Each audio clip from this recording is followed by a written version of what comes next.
আসসালামু আলাইকুম। আমরা আজ থেকে 9-10-এর ফিনান্স ও ব্যাংকিংয়ের চতুর্থ অধ্যায় অর্থের সমমূল্য এটা থেকে ক্লাস নিব। অর্থের সমমূল্য অধ্যায়ের 3টে টাইপ থেকে প্রশ্ন আছে। একটা হচ্ছে বর্তমান মূল্য থেকে, দ্বিতীয় হচ্ছে ভবিষ্যৎ মূল্য থেকে, আরেকটা হচ্ছে ইয়ার অঙ্ক থেকে। বেশিরভাগ এই 3টাই অঙ্ক থেকে যায়। আরেকটা রোল 72 থেকে আসে। মানে এই সাইডটা মোটামুটি এটা 100% পরীক্ষাতে থাকবে। এই 3টা ম্যাথ যে কোনো বোর্ডে এই 3টা ম্যাথ থাকবে। দেখো আজকে আমরা ইয়ারের এটা করব। ইয়ারের বাংলাটা হচ্ছে যে এটার ইংরেজি পুনরূপ হচ্ছে ইফেক্টিভ অ্যানুয়াল রেট। এটা এই ইয়ারের পুনরূপটা বেশিরভাগ বোর্ডে দেখা যায় এর পুনরূপ লেখার জন্য। দেখো ইয়ারের বাংলা হচ্ছে প্রকৃত সুদের হার। প্রকৃত সুদের হার নির্ণয় করার জন্য বলবে প্রকৃত সুদের হার। আচ্ছা দেখো আমরা করি। এখানে কি বলছে,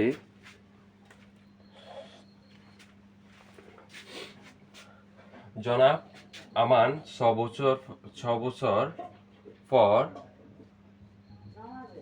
2 লক্ষ টাকা পাওয়ার আশায় কিছু টাকা ব্যাংকে জমিয়ে রাখতে চান। মানে 6 বছর পর কত লক্ষ টাকা পেতে চাই? 2 লক্ষ টাকা। ওয়াই ব্যাংকে 9.5% হারে মাসিক চক্রবৃদ্ধি সুদের প্রস্তাব দিলে ওয়াই ব্যাংকের প্রকৃত সুদের হার নির্ণয় করো। তার মানে কি বলছে, ইয়ার অঙ্ক প্রকৃত সুদের হার নির্ণয় করার জন্য বলছে।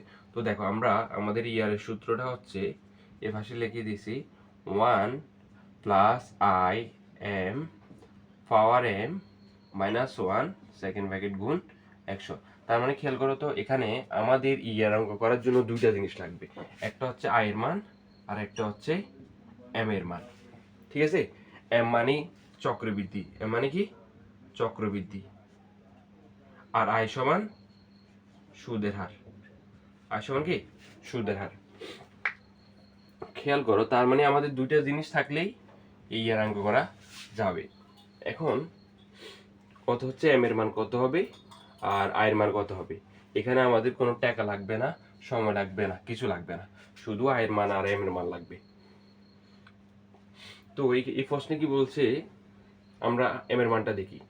আচ্ছা সুদের হারটা কত বলছে? 9.5%। ঠিক আছে? আর চক্রবৃদ্ধিটা কি বলছে? মাসিক। আমরা এখানে সবগুলো লিখে দিয়েছি। মাসিক যদি বলে 12 বার হবে, ত্রৈমাসিক বললে 4 বার, ষান্মাসিক বা অর্ধমাসিক বললে 2 বার, দ্বিমাসিক বললে, এখানে দেখো মাসিক মানে বছরে কবার, প্রত্যেক মাসে একবার করে হলে বছরে কবার? 12 বার।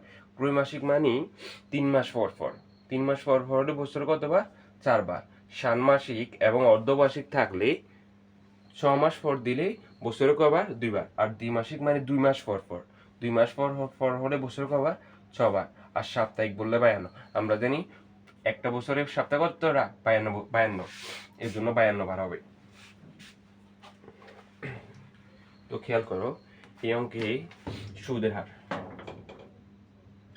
9.5%। আমরা 9.5%কে 9.5কে 100 দ্বারা ভাগ করবো।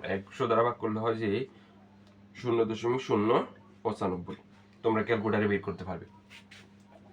তারপর মাসিক মানে কি? মাসিক চক্রবৃদ্ধিকে আমরা এম দ্বারা লিখি। তাহলে এম তাহলে কত হবে? 12 বার। কতবার? 12 বার। তাহলে আমাদের এই অঙ্কে কি, এখানে আর কিছু করা লাগবে না। যেমন তার মানে দেখো, 1 এর জায়গায় 1 লিখবো, প্লাস লিখবো, আয়ের জায়গায় লিখবো যে 0.095। এম এর মান কত লিখবো? 12। পাওয়ার দিব, এম এর মান 12 বিয়োগ 1 গুণ 100। আমরা জানি কি, অঙ্কের বেলায় প্রথমে ভাগ করতে হয়, তারপর গুণ, তারপর বিয়োগ, তারপর যোগ।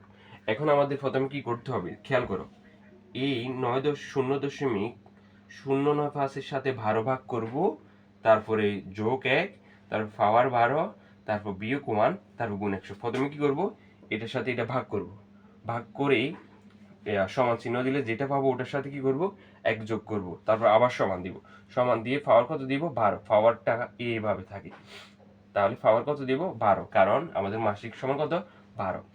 তারপর যেটা ওটার পর সমান দিলেই তার থেকে 1 বিয়োগ করতে হবে, তারপর গুণ 100। দেখো এখানে খেয়াল করো, তার মানে এটার সাথে এটা বিয়োগ করে 1 যোগ করলে আমরা পাই 1.00797। তারপর দিব কি, পাওয়ার 12 বিয়োগ 1 গুণ 100। তারপর এর পাওয়ার দিলে হচ্ছে যে 0.0999252। তারপর দিব কি, বিয়োগ 1 গুণ 100। তাহলে এটা থেকে এটা বিয়োগ করা, গুণ 100 দিলে আমাদের আনসার হচ্ছে 9.93%। 9.93%। এটা হচ্ছে ইয়ারের অঙ্ক, ঠিক আছে। ইয়ারের বাংলা কি বলবে, প্রকৃত সুদের হার নির্ণয় করো। দেখো এটা তাহলে আমাদের এটার আনসার কত, 9.93%। পার্সেন্টটা কিন্তু অবশ্যই দিতে হবে। তারপর খেয়াল করো,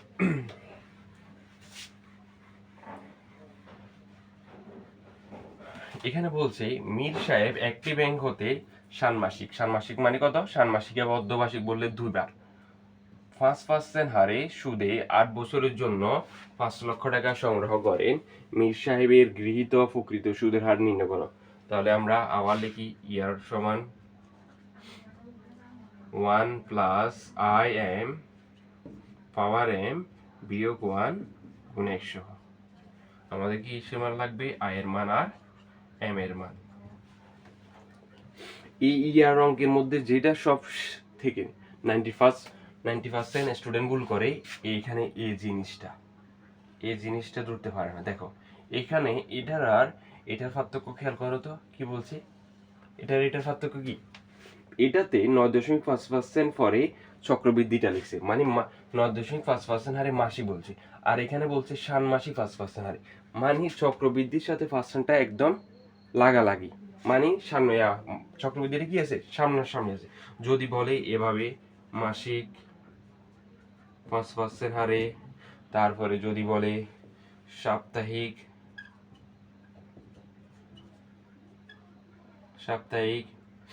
2% হারে, এইভাবে যদি বলে একদম লাগালাগি, মানে চক্রবৃদ্ধিটা যদি আগে থাকে, আমরা সুদের হার নির্ণয় করার ক্ষেত্রে এই দেখো আয়ের মান, এখন তোমরা কি করবে, 5% এটা এখানে বসাই দিবে, এইভাবে হবে না কিন্তু।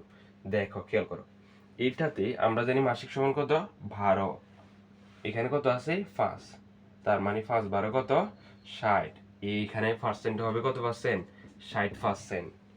আর চক্রবৃদ্ধিটা হবে কত, 12। চক্রবৃদ্ধির ক্ষেত্রে কোনো সমস্যা নেই, কিন্তু পার্সেন্টেজ নির্ণয় করার জন্য এই ভুলটা বেশিরভাগ স্টুডেন্ট করে, এটার সাথে এটা গুণ করে না। গুণ হবে না কখন, যখন এভাবে আলাদা থাকবে, যখন কি এভাবে আলাদা থাকবে, আর এটার সাথে এটা কি একদম লাগালাগি। তার মানে ষান্মাসিক মানে আমরা জানি কত 2, তার মানে 2 এর সাথে 5 গুণ করতে হবে, 2 এর সাথে কি 5 গুণ করতে হবে। যেমন তার সাপ্তাহিক মানে কত 52, 52 সাথে আমরা 2 করলে কত 104, তার মানে 104% হবে সুদের হার। তাহলে এই মেটটা খেয়াল করো, এখানে কি বলছে ষান্মাসিক 5% হারে, তাহলে ষান্মাসিক বললে চক্রবৃদ্ধি কত হবে 2 বার। কিন্তু এখানে আয়ের ক্ষেত্রে খেয়াল করো, এখানে কি 5% হবে নাকি 5-এর সাথে 2 গুণ হবে, 5-এর সাথে 2 গুণ হবে, কত পার্সেন্ট, 10%। তো আমরা 10% কি কিভাবে লিখি, 0.1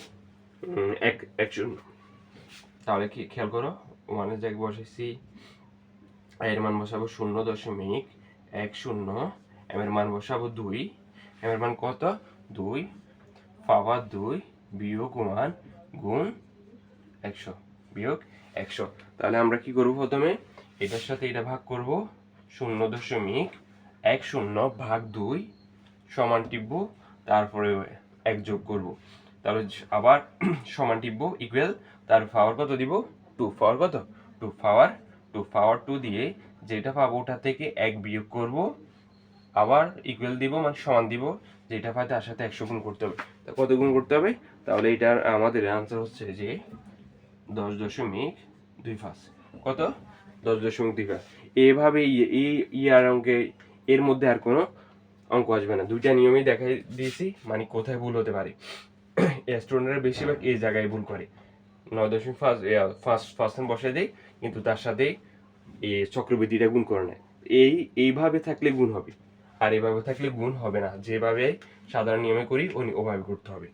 ধন্যবাদ সবাইকে।